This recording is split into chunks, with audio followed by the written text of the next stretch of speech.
Let's return to This Week in America. Here's your host, Rick Bratton.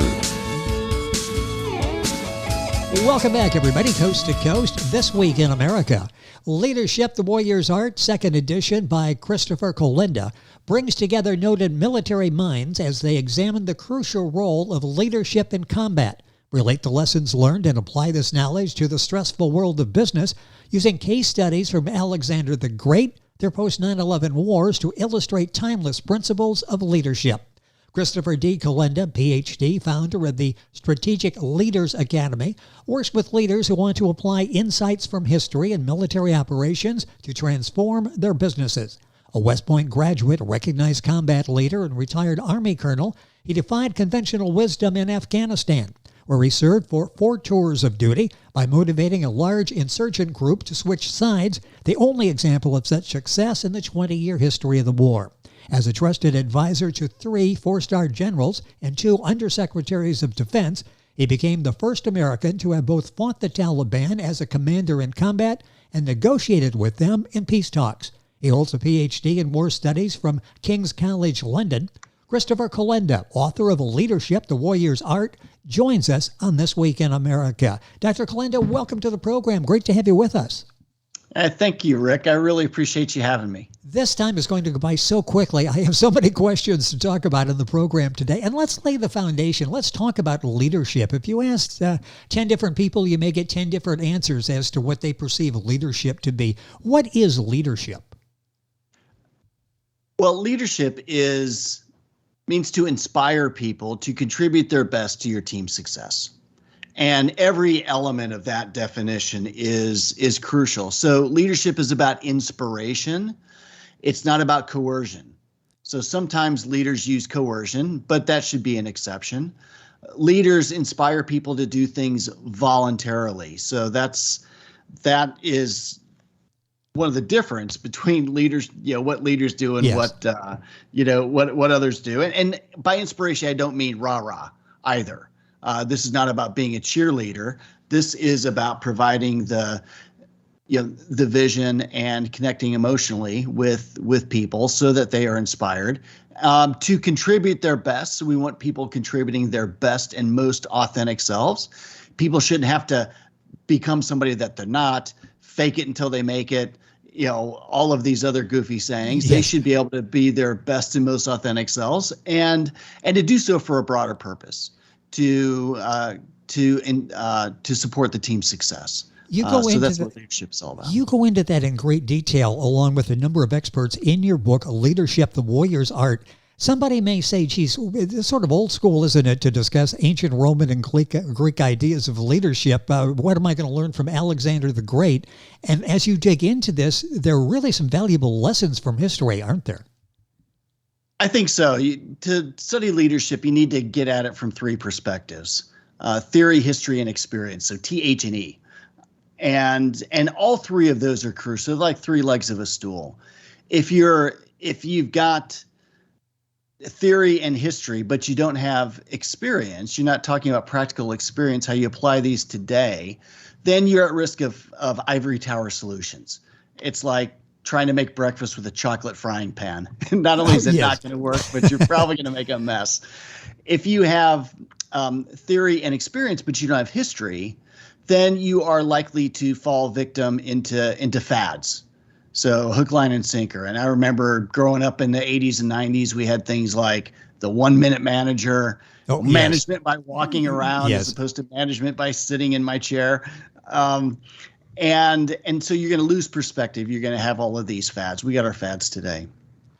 And then if you are lacking theory, you're lacking big ideas, then you're in this tactical hamster wheel. You're going to be like the chess player who thinks one move at a time. And if your competitor knows the Queen's Gambit, we know who's going to win that exchange. Exactly. And you say something that's very interesting and very basic. Leadership requires a deep understanding of human nature. And I think so often we overlook that. There's part psychologist in being a good leader, isn't there? Well, yeah, absolutely. You've got to help people connect emotionally to their work and help people see their work in in terms that really that really move them. Their bigger why.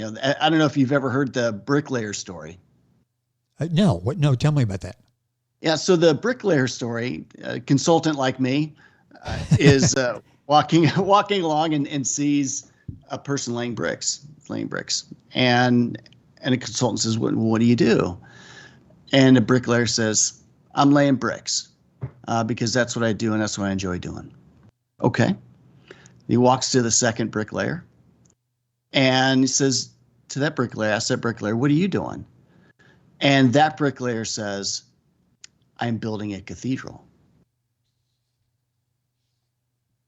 He then walks on to the third bricklayer and he asks that bricklayer, "What are you doing?" And that bricklayer says, "I am bringing people closer to God." So I've got to credit one of my mentors, Alan Weiss, with that. But I think some people will interpret the third bricklayer as the one who's really in connection with the why. Yes. I'm not so sure about that. I think all three bricklayers can be in touch with their why, but just for different reasons. So the first bricklayer may just love working with his hands and wants to be able to put food on the table, provide for the family, and honest day's work for an honest day's pay, and that's what he loves. And that's great. That's how he's connected emotionally to his work. The second bricklayer, well, she may love artistry and loves to build impressive things. And so that's how she's connecting emotionally. And then third person connects emotionally by moving people's spirits.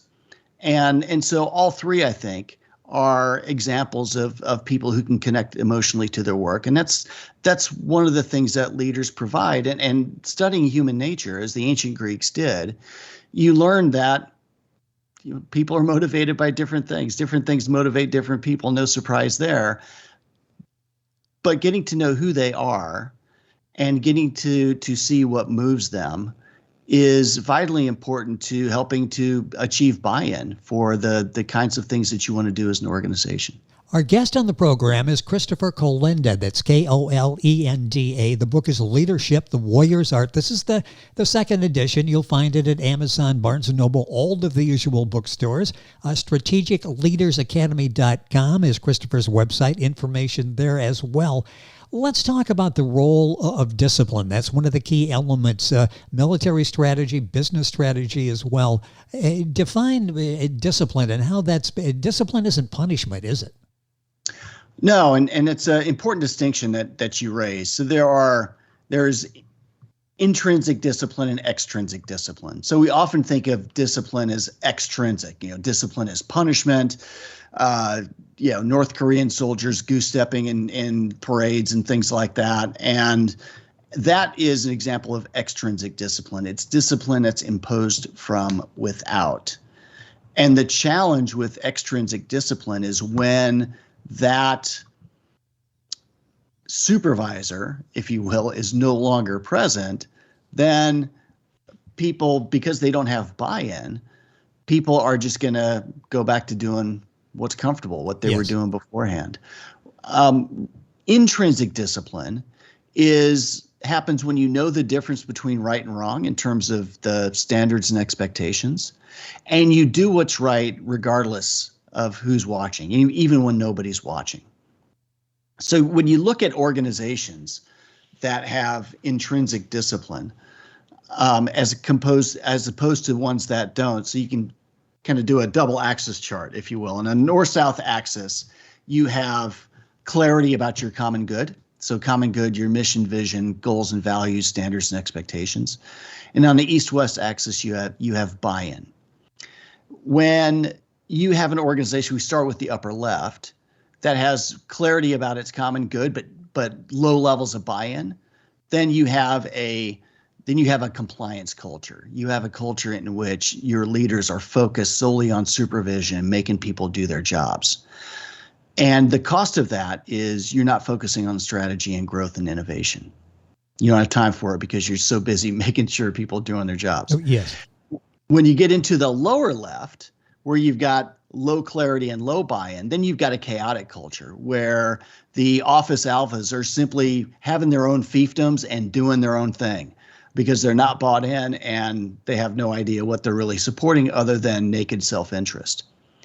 When you get to the lower right, where you've got high levels of buy-in but low clarity, I see this a lot with small businesses, where you've got a group of founders, a group of people who've known each other for a long time. They've got this implicit understanding of the common good, so they don't bother to write it down. And that works all well and good for them until one of two things happens. Either some of those founders leave or get replaced by others without the same implicit understanding, or you try to scale.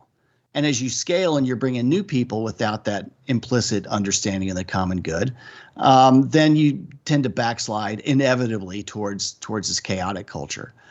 The upper right, of course, where we want to be, what I call an inspiring culture, where people know the difference between right and wrong. They're intrinsically motivated to do the right thing because they believe in it, because they've got buy-in, and they know exactly what they're buying into. And when you have that sort of culture, then you got leaders who can focus on strategy, growth, and innovation because they know that their employees are doing the right things. The book is Leadership, The Warrior's Art. Christopher Kolenda is our guest and the author. Book available wherever books are sold. His website, strategicleadersacademy.com. Go to our website, thisweekinamerica.us, link on directly to Christopher's website and get information. You used the term buy-in there a number of times. Let's go back and spend a couple of minutes talking about that. How do we get buy-in? Sure, that's one of the central questions for leaders. And one of the great mythologies about the military is that we just simply order people around and they do as they're told. Yes. Like automatons. And I like to say that there's really no such thing as military leadership. There's just leadership, and it's applied in different contexts. And one of the things that differentiates leaders is their ability to gain buy-in. We need to gain buy-in in the military, just like you need to gain buy-in in other in the private sector or in the public sector. How you go about it might be a little bit different, but you generally have three principles to buy in, like a three-circle Venn diagram. So you've got to have clarity. People need to know what they're buying into, so clarity about the common good. They've got to, the second circle is enlightened self-interest. So people have to see themselves as better off. And then third is accountability. There's got to be consequences for doing the right thing, consequences for doing the right thing awesomely, and then consequences for awful. And again, you've got to have all three. You've got to have all three to have buy-in. So if you've got clarity and self-interest, but got no accountability, then you're inevitably going to get backsliding. People aren't going to be able, nothing you do is going to be repeatable. If you have clarity and accountability, but people don't see themselves as better off, then you're just going to get compliance behavior. And finally, if you've got enlightened self-interest and accountability, but there's no clarity about the common good, then you get this fiefdoms problem where everybody's doing their own thing and not working towards the common good. You can buy a lot of things on Amazon. One of the things that you can't buy is buy-in. You can't order it on Amazon. Yes. You can't get it delivered to your front door. You got to earn it, and the way you earn it is starts with those three things. Accountability is so important. And you talk about, as a leader, accountability begins in the mirror. Talk about that, because maybe it's overlooked that when you're thinking about accountability, I'm sort of the example. I'm the one that needs to be able to illustrate this to everyone by my actions. Yeah, leaders have got to be exemplars. If you're going to have if you're going to have accountability, it starts with you. You've got to model the behaviors. If you go to a Civil War battlefield, you'll see all sorts of leaders on horseback, statues of leaders on horseback. And the reason why leaders rode horses in Civil War battles is not because they were privileged or because they were lazy, but in part it was because they could see a little bit better. So you're higher up when you're on a horse, of course. More importantly, it was because they were the most vulnerable person on the battlefield. Yes. They're being the exemplar because everybody's shooting at them. Everybody's shooting at the person on the horse. So the message is, if I can stand my ground and do my job while I am the most vulnerable person on the battlefield, then everybody else can do the same.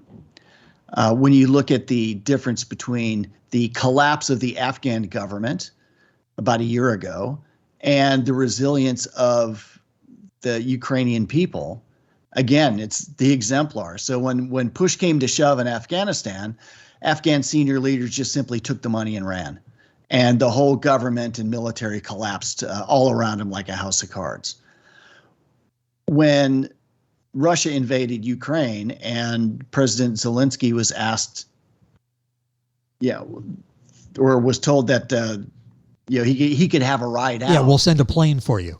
Yeah, we'll send a plane for you. He said, don't give me a ride, give me more ammo. And he rallied the Ukrainian people to fight a superior foe in the Russians. And now Ukraine is starting to turn the tables. I mean, we'll see if it's sustainable, but they're starting to turn the tables on the Russians. So his leading by example, being the exemplar, was a key part of the Ukrainian resilience. And so it starts in the mirror. We've got to model the behaviors that we want people to follow, the standards and expectations. I mean, if we don't, we're a hypocrite. If we only do it sometimes and not other times, then people see us as inconsistent. Yes. And then if we're playing favorites, then people are just going to see the rules as arbitrary. So when we live the values that we expect, then people start to believe in them. They believe in what they say, not what they hear or what they read. Our guest is Dr. Christopher Kolenda. The book is Leadership, The Warrior's Art, the second edition. Take a brief break. Much more to talk about on today's program, and we continue after these messages. We're back. You're listening to This Week in America. Christopher Kolenda, Kolenda, the author of Leadership, The Warrior's Art, with us on the program. Before we left, you were talking about the situation in Ukraine. Contrast the leadership styles between Zelensky and what people are willing to do for him and Putin, who I'll let you define it. Talk about the difference in styles and why one seems to be working and one isn't working so well. Well, one of the things Zelensky is leading from the front. I mean, don't give me a ride, give me more ammo. Exactly. Was just, I mean, such a powerful statement. He understands. I mean, he was a former comedian, so he understands stage presence. He understands how everybody's looking at him, and how he's got to perform as a leader. It seems that he is listening to advice from people, that he's not freebasing his own gunpowder, so to speak. He's not getting high off his own fumes. He's actually listening to advice and letting people do their jobs. With Putin, it seems like he's surrounded himself with sycophants, people who are going to tell him exactly what he wants to hear, and the message is, going into Ukraine is going to be a cakewalk. They're going to greet us as liberators. I mean, we kind of heard some of the same stuff in 2003 and with the Iraq invasion, and so when you surround yourself with people who are just going to tell you what you want to hear, the probability of making bad decisions increases substantially. So having trusted advisors, having people who are willing to tell you the truth and be candid, is one of the differences between great leaders, leaders who are very effective, and ones that wind up making horrible decisions because they've been breathing their own exhaust for so long. Christopher Kolenda, our guest on the program, the book Leadership, The Warrior's Art. One chapter in the book is developing operational leaders who happen to be women. We've got a couple minutes here. Talk about the importance of that, because in the military and in business, fortunately, we're at a time where women are coming into top positions. Talk about doing that the right way. Yeah, so one of the things that we wanted to do, this book is in its second edition. It first came out just before September 11th, 2001. And I mean, over 60,000 people have been using it for their leader development programs. People took it with them into combat. And speaking with the publisher about a year ago, we said, a lot of things have changed since September 11th. We've had all of the wars of the last 20 years. We've had the repeal of Don't Ask, Don't Tell, and we've had the elimination of the combat exclusion rule. So all specialties in all branches of service are open to men and women alike. And so we thought one of the key chapters that we needed to add in this updated version was one about helping women. How you develop women as combat leaders, and also we added another chapter on how sexual harassment, assault, and hazing damage unit cohesion and readiness. And so there are a lot of great insights just about why leaders should put the academic term as a gendered lens, but the real term is empathy. You've got women who are leaders. You got women in your formation. How do you set up your how do you do things that make sure that they feel valued, that life is as easy for them as possible, so they can do their jobs? I mean, one great example is all military uniforms and helmets and body armor and things like that were all fit for the male body. And so when women were wearing it, it didn't look right on them. So we need to do things like make helmets and make body armor and uniforms that are more tailored to women's bodies so they can perform more effectively. That's just one example of many that they offer in that wonderful chapter. The book is Leadership, the Warrior's Art. The author, Christopher Kolenda, is our guest on the program. Take a couple minutes here. In battle and business, most battles are not won through brute force, but through leadership brilliance. Just talk briefly about that, because sometimes we think a good leader is someone who just sort of bowls through the situation, and that's not really the case, is it? No, it's and that review is from Alan Weiss, and I'm very, very grateful for it. We've talked about a lot of these different principles already, where leaders have got to be able to set the example. They've got to be able to gain buy-in from people, help people connect emotionally with their work, help them, put them in a position where they're using their natural strengths every day at work. When you do so, they're like 2 to 3 times more productive than people who are just sort of grinding away and not feeling like they're using their natural strengths. A great example of Battle of Gettysburg was Joshua Chamberlain at Little Round Top. He was given 120 deserters on the eve of the battle, and then Chamberlain is put in the far left flank of the Union line. And when Chamberlain was given these 120 deserters, he was authorized to shoot them if he wanted to. He could have ordered them into the line or whatever. Instead, what he did was he gained their trust, he treated them with respect, and he gained their buy-in. And ultimately, 117 of the 120 grabbed muskets and stood their ground at Little Round Top. The result was a 33% increase in Joshua Chamberlain's force there. And that made the crucial difference at the second day of the Battle of Gettysburg. Had they not been there, his position would have been overrun, and the whole Union line would probably have collapsed. A perfect place to tie up what we've been talking about on the program. Christopher Kolenda, Kolenda, is the author and our guest on the program. The book is Leadership, the Warrior's Art. You'll find it at all the usual places, and his website, strategicleadersacademy.com. I want to take just a minute or so here to talk about something major that's coming up in your life. This is a 1,700-mile cross-country journey to honor 6 fallen heroes, something that's very meaningful to you. This is going to be a grueling experience for you to go through. Briefly talk about what it is, and then we'll give some information how people can contribute. Thanks, Rick.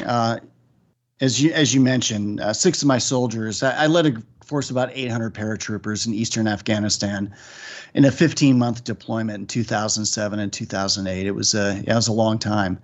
And in 2007, the area we were in was one of the most violent in the country. And 6 of our paratroopers were killed in action in that time. And they were part of something extraordinary, which you mentioned earlier, where they managed to motivate a large insurgent group to stop fighting and to switch sides. So we're coming up on the 15-year anniversary of that deployment, and I wanted to do something special to acknowledge their service and sacrifice. I mean, they had my back for 15 months. They did what I asked them to do, and they did it to a very high standard. And so I wanted to do something significant. And that included visiting their graves. And I figured I could drive the 1,700 miles. They're buried from Nebraska, almost due east to Arlington National Cemetery. So it's 1,700 miles.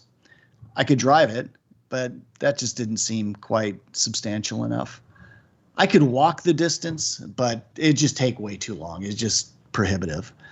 So I said to myself, this is about 17 months ago, I know I can pedal a bike. I can pedal a bike 1,700 miles. The only problems were that I didn't own a bike and I hadn't ridden a bike in 20 years. So I was like, all right, well, I ain't getting any younger. If I'm going to do this, I'm going to do it now. And so I went out and bought a road bike. I hired a cycling coach to get my butt in shape and for this ride. And then I started telling people so I don't chicken out. And so that starts on September 25th. I'm going to start at Chris Pfeiffer's gravesite. The reason I'm starting that day is because he died of wounds that day in 2007. And his daughter was born 2 days after that. Wow. So she never met her dad. Chris fought for his life for a month and then died of wounds September 25th. And Peyton was born 2 days later. Chris's parents, Mike and Darlena, his wife, Karen, his widow Karen, and his daughter Peyton will all be there on the 25th. And this ride is going to not only honor the dead, but support the living. After 15 years, most of our paratroopers from that unit are approaching age, 35 to 45. A lot of them are in this sort of midlife crisis, age, if you will. Yes. And, some have found new belonging, and they're soaring to new heights. We want to help them. Some are in this midlife crisis, and we want to help them bounce back. Others have gone, into a very dark place. One of our best non-commissioned officers from the unit back in 2007, he now lives in a dumpster. Wow. Outside of a city library in Northern California, and he's a meth addict. And he's one of several stories like that. And I mean, I can't. I've been very fortunate this last 15 years. I can't just stand by and know this is happening, and to people who've had my back, and not try to do something about it. And so the ride is going to raise funds for the Sabre 6 Foundation, which is going to help our veterans and their families and descendants support those who need help and help them achieve new dreams. And you can do that. I believe honorride.us is a website where you can get information on the ride. The Fallen Hero Honor Rides is a GoFundMe page, so you can go there and participate as well. And we'll have all that available as well. So inspirational what you're doing, and would love to have you come back sometime and just talk about that and talk about what everyone goes through in adjusting. One statistic, over 7,000 American service members were killed in Afghanistan and Iraq. In the war's aftermath, over 30,000 have committed suicide. It's just tragic, and we keep talking about it. I hope we're making progress, and I would love to continue that conversation. Christopher, it's been a pleasure having you on the program. The book is Leadership, the Warrior's Art, 2nd edition.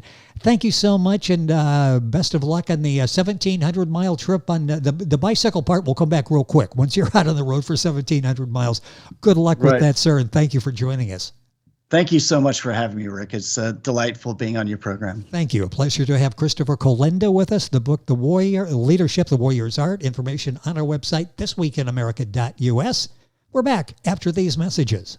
This Week in America is online. You can visit our website, thisweekinamerica.us. Scott Pinkerton, Associate Producer of This Week in America.